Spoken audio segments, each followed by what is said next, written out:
భక్తి సంగీత కుసుమాలు ఛానల్ వీక్షిస్తున్న ప్రేక్షక మహాశయులందరికీ శ్రీరామరక్ష స్తోత్రం భావార్థం సిరీస్కి పునఃస్వాగతం. క్రిందటి ఎపిసోడ్లో మనం రామరక్ష స్తోత్రంలో అత్యంత ముఖ్యమైన కవచ భాగం యొక్క అర్థం తెలుసుకున్నాము. ఈ వారం ఈ ఎపిసోడ్లో రామరక్ష స్తోత్రం పారాయణ చేసినప్పుడు మనకు కలిగే శుభ ఫలితాలను తెలియజేసే ఫలస్తుతి భాగం గురించి తెలుసుకునే ప్రయత్నం చేద్దాము. ఈ స్తోత్రం ఎంత శక్తివంతమైనదో మనకి ఈ శ్లోకాలు విన్నప్పుడు అర్థమవుతుంది. ఈ ఫలస్థుతిలో కొన్ని ముఖ్యమైన శ్లోకాల భావాల్ని ఈ వారం ఈ ఎపిసోడ్లో తెలుసుకునే ప్రయత్నం చేద్దాం. ఏతాం రామ బలోపేతాం రక్షాం యః సుకృతి పఠేత్ స చిరాయు సుఖీ పుత్రి విజయీ వినయీ భవేత్. ఈ రామరక్ష స్తోత్రాన్ని భక్తితో జపించే వ్యక్తి దీర్ఘాయుష్మంతుడవుతాడు, సుఖంగా జీవిస్తాడు, సంతానం పొందుతాడు, విజయవంతుడవుతాడు మరియు వినయశీలుడుగా మారుతాడు అని ఈ శ్లోకం యొక్క అర్థం. పాతాళ భూతల వ్యోమ చారిణశ్చద్మచారిణః నద్రష్టుమపి శక్తాస్తే రక్షితం రామనామభిః. పాతాళం, భూమి, ఆకాశంలో సంచరించే ఏ దుష్టశక్తులైనా రామనామంతో రక్షించబడిన భక్తుని చూడలేకపోతాయి కూడా. అంతటి దివ్య రక్షణను రామనామం ఇస్తుందని దీని అర్థం. రామేతి రామభద్రేతి రామచంద్రేతి వాస్మరన్ నరో న లిప్యతే పాపైర్భుక్తిం ముక్తించ విందతి. రామ, రామభద్ర, రామచంద్ర అని ఎవరైనా స్మరించిన వారు పాపాలకు గురి కాకుండా ఈ లోకంలో సుఖాన్ని, పరలోకంలో మోక్షాన్ని పొందుతారు అని ఈ శ్లోకం యొక్క అర్థం.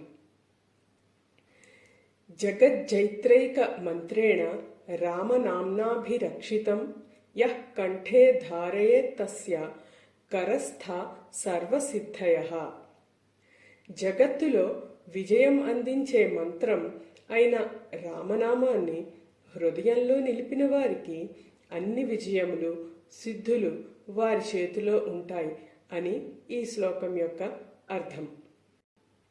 వజ్రపంజర నామేదం యో రామ కవచం స్మరేత్ అవ్యాహతాజ్ఞ సర్వత్ర లభతే జయమంగళం. ఈ రామకవచాన్ని వజ్రపంజరంలా స్మరించే భక్తుడు ఎక్కడైనా అడ్డంకులు లేకుండా విజయము మరియు మంగళాన్ని పొందుతాడు అని ఈ శ్లోకం యొక్క అర్థం. అధిష్ఠవాన్ యథా స్వప్నే రామరక్షామిమాం హరః తథా లిఖితవాన్ ప్రాతః ప్రబుద్ధో బుధ కౌశికః. పరమేశ్వరుడు స్వప్నంలో ఉపదేశించినట్లే బుధకౌశిక ఋషి ఈ రామరక్షా స్తోత్రాన్ని ఉదయం లేచి లిఖించారు. అందుకే ఇది దైవ సంకల్పంతో వచ్చిన పవిత్ర స్తోత్రం.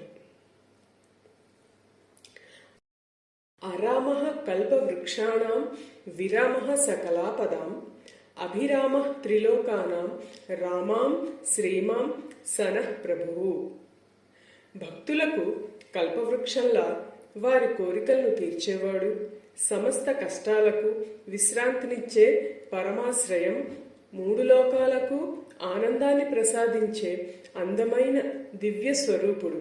అటువంటి వాడు శ్రీరాముడు మన ప్రభువు. తరుణౌ రూప సంపన్నౌ సుకుమారౌ మహాబలౌ పుండరీక విశాలాక్షౌ చిరకృష్ణ జినాంబరౌ. యువకులైన అందమైన రూపం కలవారు, సుకుమార స్వభావం కలవారు, మహాబలశాలి, కమలముల వంటి విశాల నేత్రాలు కలిగి దివ్య వస్త్రాలను ధరించువారు అని ఈ శ్లోకం యొక్క అర్థం. ఫలమూలాసినౌ దాంతౌ తాపసౌ బ్రహ్మచారిణౌ పుత్రౌ దశరథస్యైత భ్రాతరౌ రామలక్ష్మణౌ. ఫలమూలాలను ఆహారంగా తీసుకునే తపస్సులు కలవారు, బ్రహ్మచారులు, దశరథుని కుమారులైన శ్రీరాముడు, లక్ష్మణుడు అన్యోన్యంగా ఉన్నారు అని ఈ శ్లోకం యొక్క అర్థం. శరణ్యౌ సర్వసత్వానాం శ్రేష్టౌ సర్వధనుష్మతాం రక్షః కుల నిహంతారౌ త్రాయేతాం నో రఘుత్తమౌ.